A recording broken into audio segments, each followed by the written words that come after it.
मित्रांनो नमस्कार, मी जी श्रीकांत, आयुक्त तथा प्रशासक छत्रपती संभाजीनगर महानगरपालिका। आपल्याला माहितीच आहे की 15 जानेवारी 2026 सकाळी 7:30 वाजल्यापासून संध्याकाळी 5:30 वाजेपर्यंत आपल्या छत्रपती संभाजीनगर महानगरपालिकेचा सार्वत्रिक निवडणूक होणार आहे। यावेळेला वेगळं काय आहे? प्रभाग पद्धती। प्रभाग पद्धती म्हणजे एक मतदारांना 4 उमेदवारांना निवडायचा अधिकार आहे। फक्त आपल्या 29व्या प्रभागामध्ये 3च सदस्य आपल्याला निवडायचे आहेत। नक्कीच 15 जानेवारीला तरी तुम्ही सज्ज असाल कोणाला मतदान करायचं, परंतु त्यापूर्वी काही दक्षता घेणे खूप गरजेचं आहे। पहिला आपले मतदान केंद्र कुठे आहे हे शोधून घ्या। तुम्ही स्वतः स्टेट इलेक्शन कमिशनच्या वेबसाईट या खालील दिलेल्या लिंकवर आपण ते चेक करू शकता। तुमच्या नावानिशी किंवा तुमच्या एपिक वाईज तुम्ही चेक करून घेऊ शकता, किंवा आपण महानगरपालिकेच्या वतीने आपल्याला पोलिंग चिट दिलं जाणार आहे, किंवा बरेच ठिकाणी उमेदवार येऊन स्वतः तुम्हाला ते पोलिंग चिट असतं, तरीही तुम्हाला स्टेट इलेक्शन वेबसाईटवर खात्री करून घ्या। आणि मग त्या ठिकाणी सज्ज व्हाल। सज्ज झाल्यानंतर काय असे घेऊन यायचं?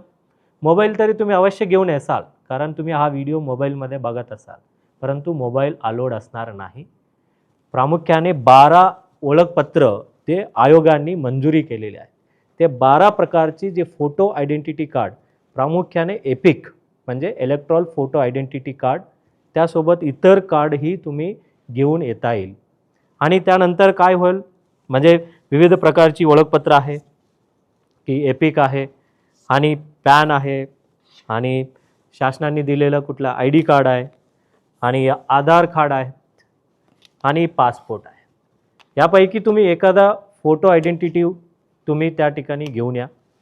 आणि मोबाईलमध्ये कृपा करून दाखवू नका, वाद घालू नका, एवढा माझ्या कळकळीचा विनंती। हे आल्यानंतर तुम्हाला पोलिंग ऑफिसर 3 या ठिकाणी आल्यानंतर त्यांनी तुमचा ओळख पटवून घेतल्यानंतर बॅलेट हा दाबतील आणि डावा हाताचा या बोटावर तुम्हाला निशाणी त्या ठिकाणी लावल्यानंतर तुम्हाला पहिल्यांदाच आपल्या महानगरपालिकेचा प्रभाग पद्धती होत असल्याने तुमच्या मतदान केंद्रामध्ये गेल्यानंतर हे अशा पद्धतीने दिसतील।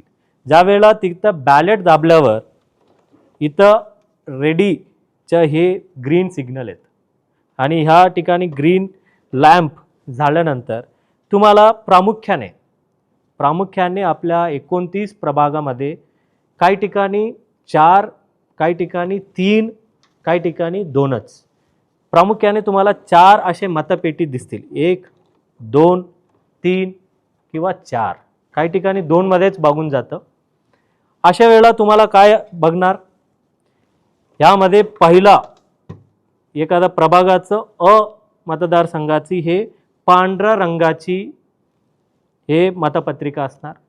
ब मध्ये फिका गुलाबी आणि क मध्ये फिका पिवळा आणि ड चा फिका निळा।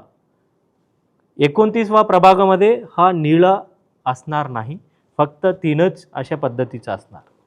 मग तुम्हाला यामध्ये पसंती तुम्हाला जे काय आहे, जेवढं कॅन्डिडेट्समध्ये तुम्हाला पसंत असेल त्या उमेदवारांना तुम्ही मतदान करू शकता।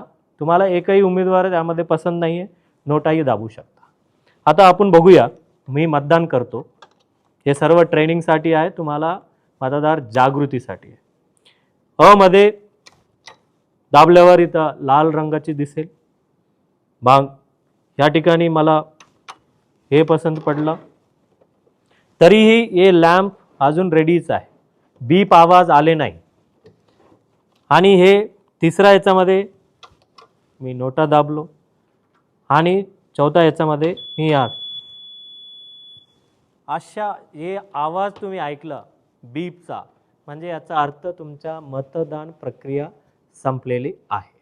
तो अशा पद्धतीचा मी 4 वेळा दाबलो आणि एखाद्या ठिकाणी मी दुसऱ्या दाबायला गेलं तर ते होणार नाही।